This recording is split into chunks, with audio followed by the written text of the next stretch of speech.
Hi guys, welcome to the Wrestling Retrospective, and in this video I'll be doing my predictions for AEW Dynasty.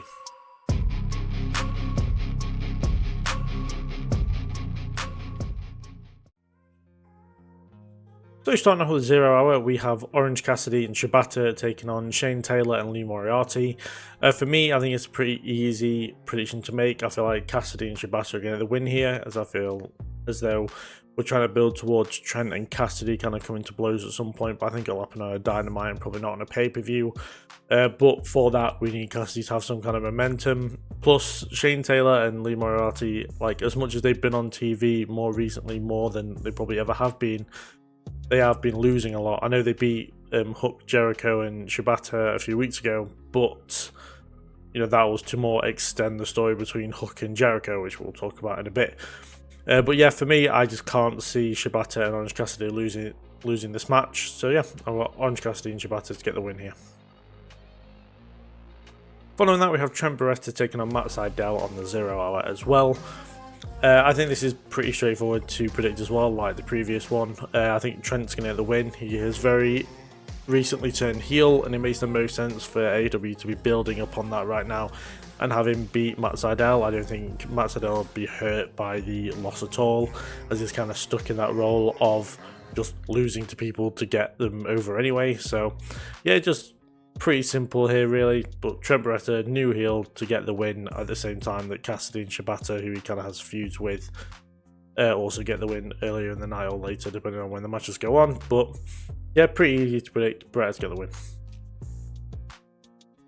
After that, we have the Bang Bang Gang defending the Ring of Honor 6-man tag team titles, and we have the Acclaimed and Daddy Ass defending the AEW 6-man titles, or trios titles, in a winner-take-all 6-man tag team match, let's say for both titles. For me, I'm going to go with the Bang Bang Gang to get the win here, just because I feel like they're way more over and more popular right now than the Acclaimed. The Acclaimed, since winning those titles, is actually, I'd probably say their stock in the company has dropped massively, which is a shame because they are so good. But like, I was there when they won the titles back at All In, and just there was this massive, huge fanfare for them winning, and since then they've kind of dropped off the radar massively, and where they were is kind of feels like where the Bang Bang Gang are now. They seem to be very over, and just like everything about them just seems to work really well, and I feel like having them as champions in AEW is a great idea, though I feel as though Jay White should be a hell of a lot higher up the card, but I digress.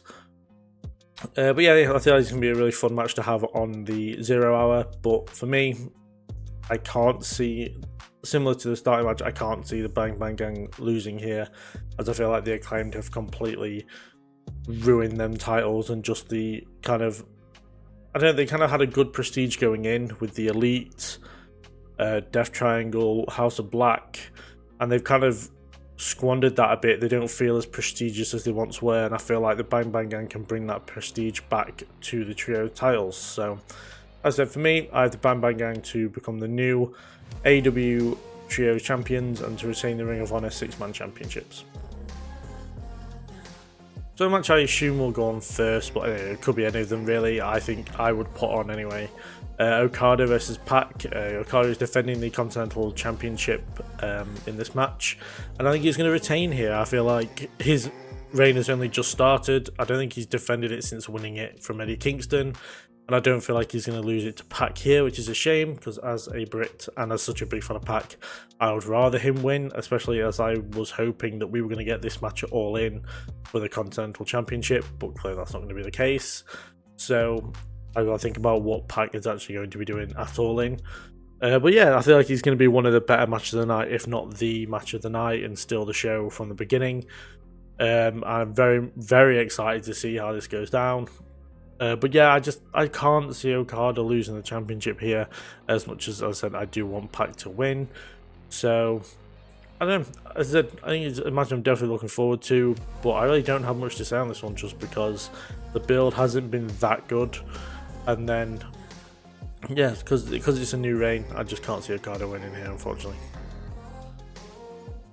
Next up, we have Adam Copeland, Eddie Kingston, and Mark Briscoe taking on the House of Black. For me, I have Copeland, Kingston, and Briscoe to get the win. Because Copeland's the TNT champion, Briscoe's a Ring of Honor champion, and Eddie Kingston, I feel like he's going to go towards a push in AEW again, which is good as well, and what I'd like to see. But I also think they're winning because AEW can't seem to give House of Black big wins. I know that they are former trios champions and stuff like that, but at the minute, as far as big matches on pay-per-view or important matches, the only person in the House of Black that always wins is Julia Hart, and I think that's going into doubt into this Sunday. So, but yeah, I just find it really hard to believe that the House of Black are going to win, because as much as I love them and they're probably one of my favourite things in AEW, they never win big matches or on pay-per-view, or they're never really booked to look as strong as they could and should be. Therefore, I just feel like they'll just go with a babyface win of Copeland, Kingston, and Briscoe. Also, because I've got the Bang Bang Gang to win a 6-man tag, who are heels earlier in the night, it would make sense for the babyfaces to win here in kind of a pro wrestling type 50-50 booking type way. But yeah, no, it's a shame because I'm such a big fan of the House of Black. But yeah, I've got Copeland, Kingston, and Briscoe to get the win here, just to have a babyface pop, really. Next up, we have Hook taking on Chris Jericho, and Hook is defending the FTW title in FTW Rules. And yeah, for me, I have Hook to retain here, and I'm probably like most other people I've seen, I want Hook to absolutely squash just Chris Jericho here. I mean, he pretty much did a good job of it when they faced on Dynamite a few weeks ago, but this is going to be an absolute squash for me. Like 2 minutes in and out for Hook, beats the crap out of Jericho, and Jericho goes away for a bit. I know that a lot of people have the same opinion. I very much agree with them and was hoping the same thing. So yeah, for me, Chris Jericho kind of goes away for a bit. We don't need him on TV all the time if we don't need him. You know, he does commentary on Rampage. He can just stay with doing that. But yeah, just I can't see it going any other. I can't see Jericho beating Hook for the FTW title. If it hadn't have been for the title, I maybe would have considered Jericho. But I can't see Hook losing this title to Jericho. The feud hasn't really been that good enough to suggest otherwise. So yeah, for me, squash match. Hook beats the crap out of Jericho. Jericho goes away, and Hook retains the FTW Championship. After that, we have Roderick Strong defending the International Championship against Kyle O'Reilly. And for me, I have Roderick Strong to get the win here and retain the International Championship, just because I feel like this match has been kind of thrown together, not last minute because it was last week, but kind of out of nowhere.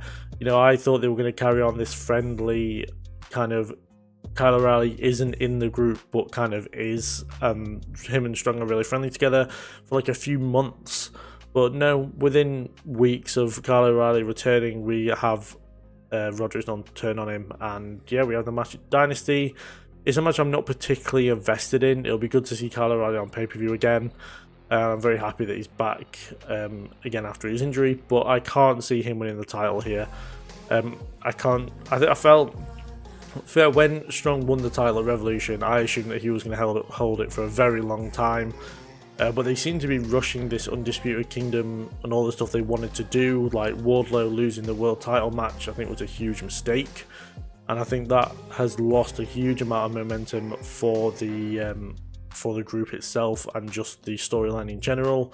I know not having Adam Cole around is really difficult for the group as he's like the leader, but I just feel as though we could have had more to do with Roderick, more to do with Wardlow, maybe added another member in by now. Probably could have been Kyle O'Reilly, but either way, I think it's going to be a very good match. Technically, I feel like they're both very, very good professional wrestlers, but just because of my lack of interest in this one, I feel like it's going to be let down ever so slightly in my review, but hopefully they change my mind. But yeah, I can't in any way see Roderick Strong not walking out the International Champion.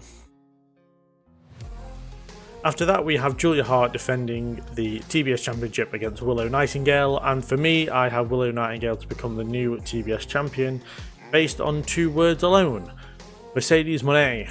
It makes the world of sense to have Willow win the TBS title here and drop it to Mercedes Moné at Double or Nothing.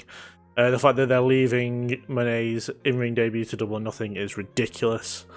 I've not been a fan of Mercedes Moné at all since she came in. I feel like she's just really annoying. Her theme song's annoying. Everything about her is just really friggin' annoying. So, yeah, I mean, wait until Double or Nothing to see her in ring is pretty stupid as an idea. I was expecting a lot more out of Mercedes Moné as far as the women's division go, as I did a video on that as well. And yeah, she just hasn't lived up to any of that, and I'm shocked that they put her in the women's mid-card division, essentially, instead of the world title division, though I'm happy because Toni Storm gets to keep her title because of it. But yeah, for me, unfortunately, I feel like Willow is going to be a transitional champion here and win it from Julia at Dynasty and then drop it to Moné at Double or Nothing, which is unfortunate for Willow because she has been absolutely killing it this year and is fully deserving of a run as TBS champion, but unfortunately I just can't see it going that way. And yeah, it's unfortunate for Julia Hart as well because she's kind of just been caught up in the fact that Mercedes Moné has joined the company and essentially taken a title already, you know, which is a massive shame because I'm a massive fan of Julia Hart, and Julia Hart has done more probably for AEW than Mercedes ever will, just as far as showing how people can develop in AEW, as much as people probably don't give them as much credit for. But either way, for me, as I've said, Willow Nightingale to become the new TBS champion because of Mercedes Moné coming in. Following that, we have the Young Bucks taking on FTR in the Tag Team Championship Tournament final in a ladder match to name the new World Tag Team Champions. For me, I have the Young Bucks. I feel like storyline-wise, it makes the most sense to have all of the Elite and the EVPs to be champions and have babyfaces come up against them to try and take the titles off them and fail for a few months. I say the story's been really not that good. The whole footage thing just doesn't need to be discussed here, really. I did a kind of video on it and that episode of Dynamite a few weeks ago. But for me, it just makes the most sense storyline-wise to see the Young Bucks get the win and kind of be this authority figure over the tag division and the Continental Championship division with Okada. But yeah, I think it's going to be a good match. I haven't seen a lot of match in a while. Not that I can remember that wasn't Money in the Bank, so that's pretty cool. Was I excited to see Bucks versus FTR? Not really. I feel like this is kind of been done to the ground now, but I digress. We kind of continue anyway. I don't think FTR are going to be the next champions after the Young Bucks either, but yeah, as I said, it's going to be a decent match. I think the Bucks make the most sense, which is why I'm going with them here, and hopefully they have better stories going forward as the new tag team champions. Following that, we have Toni Storm defending the AEW Women's Championship against Thunder Rosa. For me, I have Toni Storm to retain here. I can't see Thunder Rosa winning at all. She's pretty much had no momentum going into this match at all. She pinned Toni in a tag team match, but that's about it. I think there was women more deserving of this title match than Thunder Rosa. Maybe a rematch with Deonna Purrazzo would have been very good in my opinion.